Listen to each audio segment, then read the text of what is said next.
right, today we are going to talk about the Constitution. And if you recall from your history, the war with the British, right? The U.S. won and they declared their independence and they had to set out to make a new government.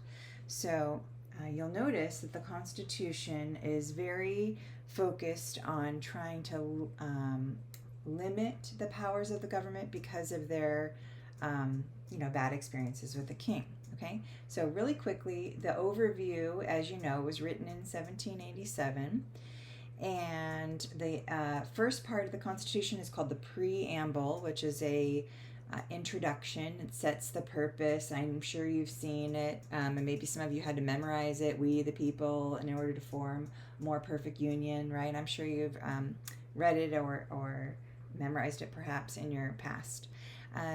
So it's an introduction explaining why they thought they needed to write this. And then really quickly we'll go through Article 1 explains the legislative branch. I'll go through each one of these. The executive branch, the judicial branch. It talks about how states, relations, they mean like how new states should be added, because remember at the time there are only 13 and they're going to add a lot more. Article 4 talks about how to amend or change the Constitution. Article 6 is about national supremacy, meaning like if there's any conflicts between state laws and federal laws, that the federal laws win. Okay, and the last thing is ratification, how you approve the Constitution, and they made it a little easier their first time around. Up with the Articles of Confederation was their first plan of government, and they made it too hard, and so this time they said, okay, only 9 states have to ratify it. Okay, so let's talk about each one of these in a little bit more detail. So the 3 branches of government that I mentioned a second ago. First of all, we have the legislative branch. This loosely is the one that makes the laws. This is Congress. There's 2 houses of Congress, the House of Representatives and the Senate. And you can see in the picture I put a capital, the U.S. Capitol, which is somewhere we go when we go on the D.C. trip in 8th grade. And you will, each side of the Capitol, one is for the House and one is for the Senate. And they do other things besides make laws too, but that's generally what they're known for. Okay, and then the executive branch is headed by the president. So I put a picture of the White House. Executive branch is a very large including lots of different departments that they carry out the laws and basically run the federal government. All right, and the judicial branch is the branch that is the judges, the federal court system. They basically, especially the Supreme Court, they interpret the laws. So they decide, they look at the original Constitution and they try to keep it in line. So we'll talk about each of these a little bit more.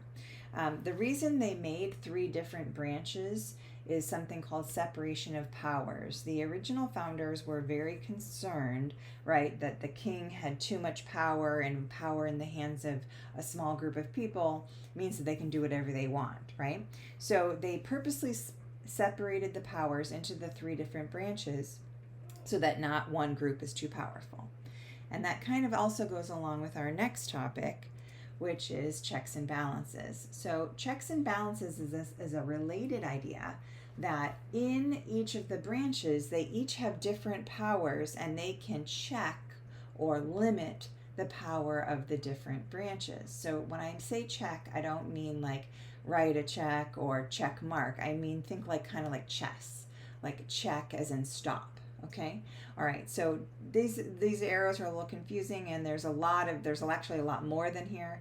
These are just some examples. For example, you don't want a legislative branch that's going to make terrible laws. What would you do if they had a law to try to stop them from making bad laws? Well, the idea is it has to pass through both houses of Congress, and then it goes to the president. And the idea is his check or her check is that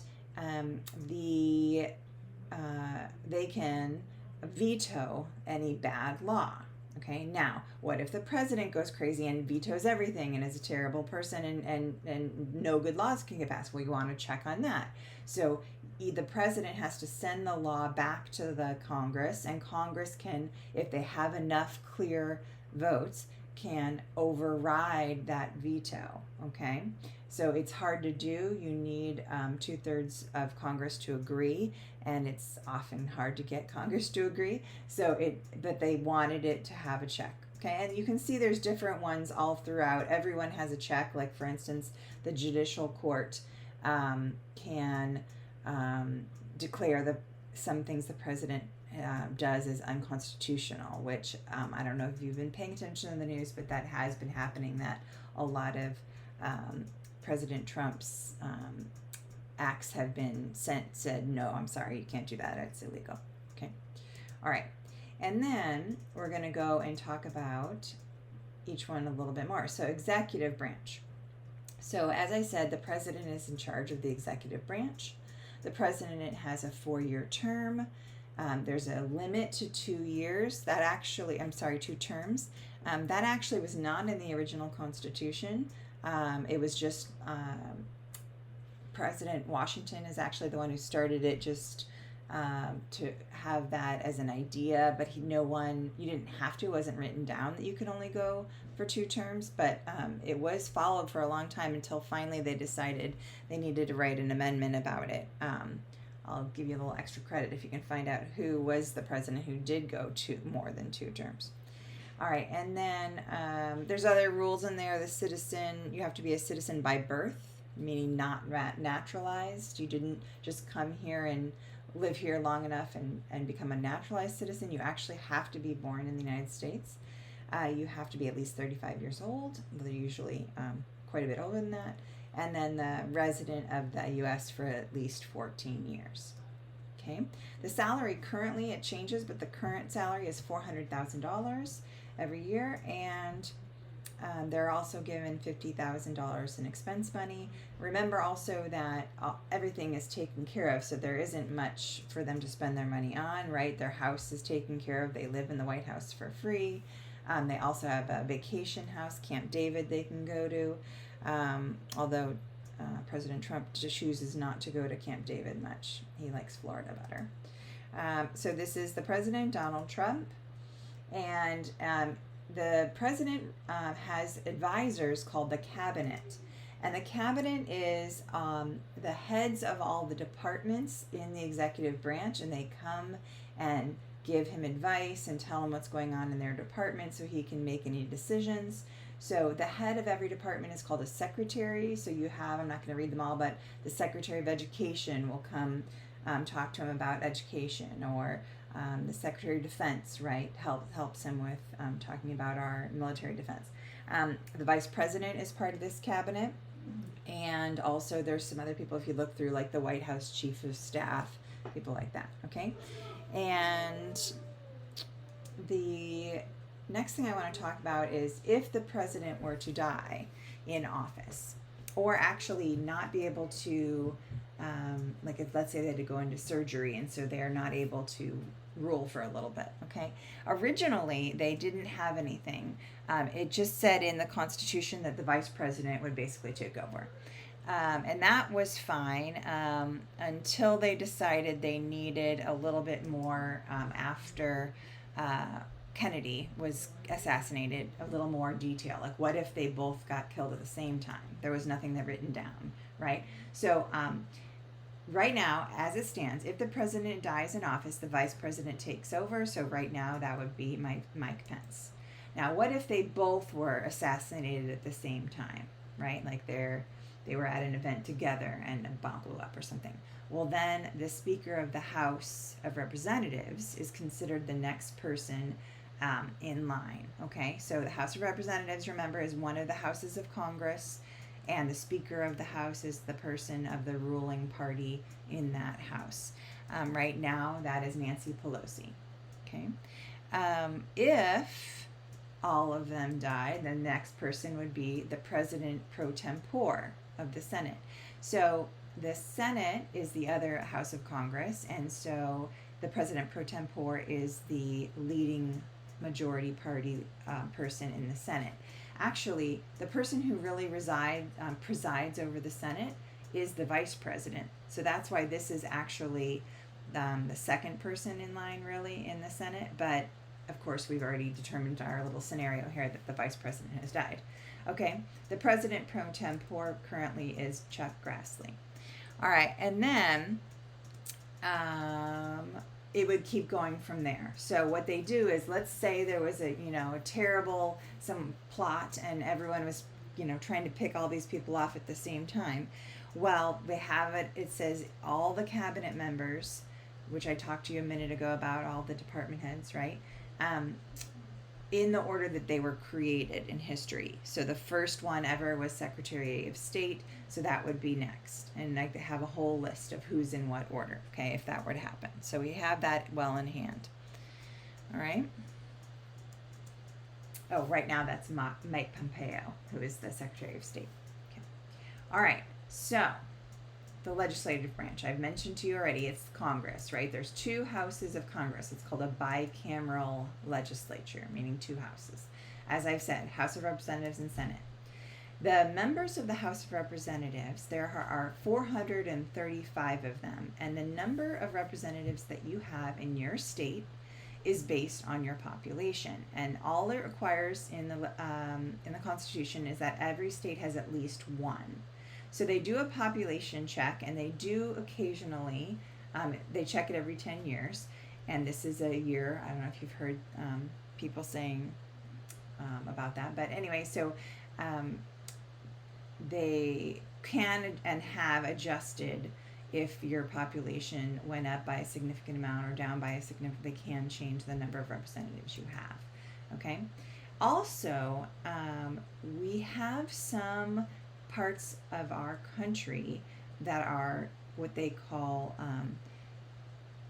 well, there's different names for them, but there are different parts that aren't full-fledged states, okay? And so they actually have no voting rights in the Congress. So for instance, the District of Columbia is where, remember we talked about this, where Washington, D.C. is a small area where the government is, and it's not in any particular state.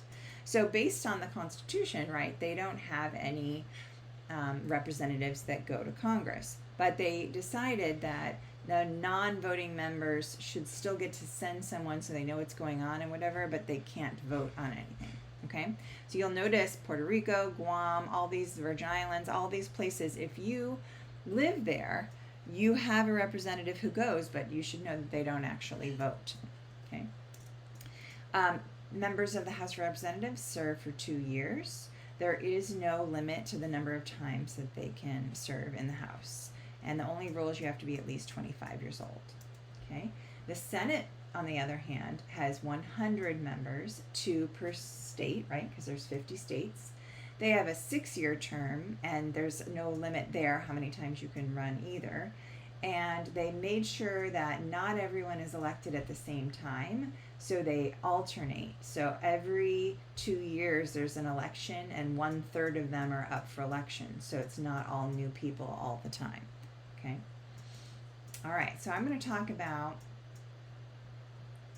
for California. So California, we have, for our House of Representatives, 53 different districts.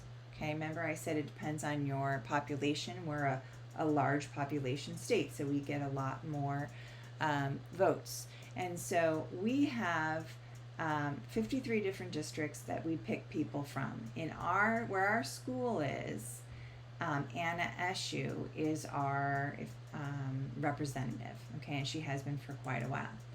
In the Senate, Dianne Feinstein is our senator, and Kamala Harris. Now, Dianne Feinstein also has been for a very long time. I think she's like Eshoo's 27 years. I think Feinstein, she just got elected her 5th time, so she's more like 30. And Kamala Harris is, of course, I hope, running for vice president with Biden. So if she were to win as vice president, then there would be an opening there. And what they do is they have the governor, Gavin Newsom. He would decide who is going to take her place until the end of her current term, which is 2022. Okay. So we said that Congress, their job, most of their job is to make bills into laws. A bill is a proposed law, okay? And so the way it works, really quickly, like I said, there's two parts to the Congress. One side's the House, one side's the Senate. A proposed bill can actually start in either house. And actually, the congressmen don't have to write the bill themselves. If other concerned citizens or groups have an idea, they can write up a proposed law, and they have to get a congressperson to sponsor it, though, and bring it to the floor, okay? All right, and so either house can start it, and then if one house passes it, then it goes to the other house. You need a majority vote for this first pass, okay? So over 50%. All right, if it passes through both the House and the Senate, which already is very, very difficult, right, to get a majority of both houses to agree, then it goes to the president. Now, the president has a choice. The president can sign it and it becomes a law. The president can veto it right away and reject it. If the president vetoes it, it actually goes back to Congress and they have a chance to override the veto. They need a 2/3 vote of both houses, which is very, very difficult to get that many people to agree. But if they do, they can override the president's veto and it still becomes a law after all. Okay? So that's the quick version. All right. There is one other trickier thing. There is something called a pocket veto. If the Congress passes a law and Congress goes out of session, they go home, they're no longer meeting in Washington, the president could not sign it. And since no one's in Congress to do anything about it, it would just die quietly. So this is kind of a sneakier way to, get to not let it pass. If you're a president, just let it quietly die rather than put your stamp and say no. Okay, so that sometimes happens. As your body grows bigger, your mind must flower. It's great to learn, 'Cause knowledge is power.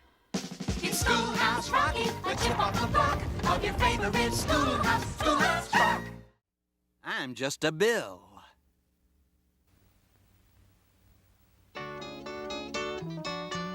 Whew, you sure gotta climb a lot of steps to get to this Capitol building here in Washington. Well, I wonder who that sad little scrap of paper is. I'm just a Bill, yes, I'm only a Bill, and I'm sitting here on Capitol Hill. Well, it's a long, long journey to the capital city. It's a long, long wait while I'm sitting in committee, but I know I'll be a law someday. At least I hope and pray that I will, but today I am still just a Bill. Gee, Bill, you certainly have a lot of patience and courage. Well, I got this far. When I started, I wasn't even a bill. I was just an idea.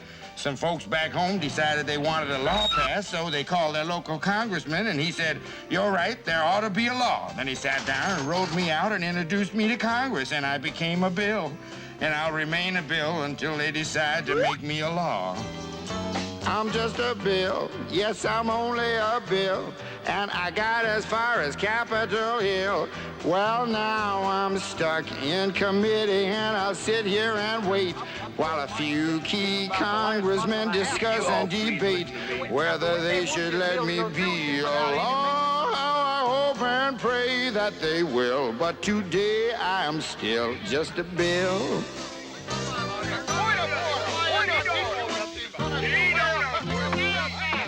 Listen to those congressmen arguing. Is all that discussion and debate about you? Yeah, I'm one of the lucky ones. Most bills never even get this far.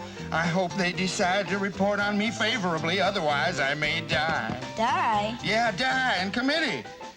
Oh, but it looks like I'm going to live. Now I go to the House of Representatives and they vote on me. If they vote yes, what happens? Then I go to the Senate and the whole thing starts all over again. Oh, no. Oh, yes. I'm just a bill. Yes, I'm only a bill. And if they vote for me on Capitol Hill, well, then I'm off to the White House where I'll wait in a line with a lot of other bills for the president to sign. And if he signs me, then I'll be a law. How I hope and pray that he will. But today I am still just a bill. You mean even if the whole Congress says you should be a law, the president can still say no? Yes, that's called a veto. If the president vetoes me, I have to go back to Congress and they vote on me again, and by that time you're so By old. that time, it's very unlikely that you become a law. It's not easy to become a law, is it? No, but how I hope and pray that I will. But today I am still just a bill. He signed your bill. Now you're a law. Oh, yes. All right, in the judicial branch has all the federal courts, and they hear cases involving a lot of different things. For instance, if people are challenging a law and they say the law seems like it goes against your constitutional rights, you can sue and bring it to federal court. Okay. Also, if there are anything that is including a U.S. ambassador or public ministers or people that are not within within the United States, then that would end up in a federal court, right? Because it's not a particular state issue. Okay. Then, if there are states who are fighting and they're suing each other, then that also could end up in a federal court, judicial court. Okay. Also, if there are things that are including maritime law, means admiralty is when it's out in the sea. Think of admiral like as in sea. So if there was, no clear jurisdiction because it happened at sea, then it is in the federal courts, right? Because state issues and state laws go to state courts. But these are of course, federal law issues go to federal court, and then these are the other things that also would go to federal court, okay? All right, also bankruptcy cases are federal, so they go to federal court. There are currently 94 district trial courts around the U.S., and what happens is first you start at the district court, and then if you feel like you didn't get a fair trial, and you can prove why you think so, you can appeal the decision, and the appeals court can either say, no, we're not taking it, you got a fair trial, or if they think maybe something did go wrong, you didn't get a fair trial, they could hear your case and they could either uphold it, meaning they agree with the lower court, or it would be an appeal, if they can overturn it if they think that you didn't get the right decision the first time. Okay. If you really, really think that your case is very important, usually it has to be including a constitutional issue. You think your rights were violated according to the Constitution. Then you can appeal for the U.S. Supreme Court, the highest court to hear your case. And that is very rare. They don't take a lot of cases. They look at all of them and they pick the most important ones, they think. Okay? All right. So here are the Supreme Court justices currently. The president nominates for the person to go on the Supreme Court bench, and their nominations are for life. Their appointments are for life. So it's a very big issue if someone dies or steps down. They're allowed to stay as long as they can if they're in good health and feeling like they're doing a good job, and it's up to them, and they're on there for a long time. So it's a really big deal when someone steps down or there's an opening on the Supreme Court. The president gets to select the person, and then Congress has to approve.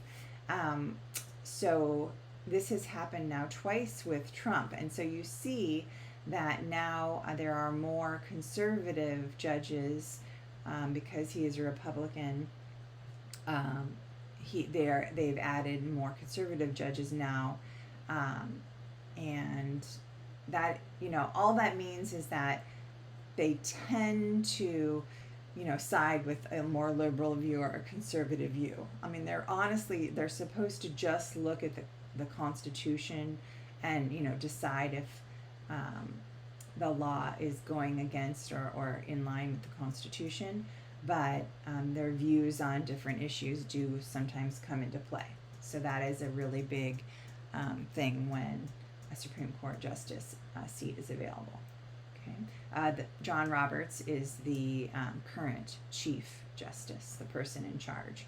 And they have a 9-person court on purpose so that it's an odd number, so it won't be tied. Okay, and that's why you sometimes hear like about Ginsburg's health a lot, because sometimes she ends up in the hospital or whatever, and people are worried that she might be the next one to have to step down. All right, and we will talk about amendments in detail next time, but really quickly I just want to say that the Constitution says that it is possible to change the Constitution or add to it. That's called an amendment, and it has happened. There are 27 total so far amendments. Right after the Constitution was ratified, part of the deal to get it ratified is a lot of states wanted more specific rights of the people to be listed in the Constitution. And so James Madison wrote the Bill of Rights. We call that the list of rights that were passed all together. Actually, there were 12 in the original proposal that went to the states, and only 10 did the states agree to.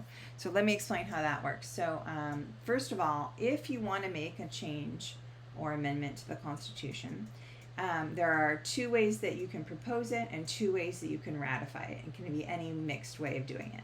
So to get it proposed, you have to get Congress to agree to it, and you need a 2/3 vote in both houses. So again, already tough to even get it proposed, to get that many people to agree.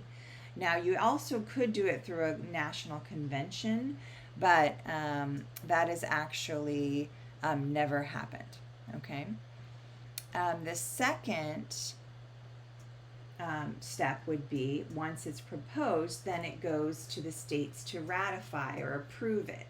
Now, you can do this in 2 ways. You can ask states to have their state legislatures decide, and you need a 3/4 vote. And like I've said, 3/4 is really, really super difficult. And then, or you could get a convention together in all the states. Conventions do not usually happen. I think it's only happened once. All the other times they've just used their existing group of state legislatures, which kind of makes sense, right? They already have people in charge of things. So that is the quick and down and dirty about how to make amendments. We've done it 27 times. Whenever something is, clearly needs to be changed, or they feel like the Constitution is outdated for how our country now is run, then they can propose and try to pass an amendment. And we'll talk about those a little bit more next time.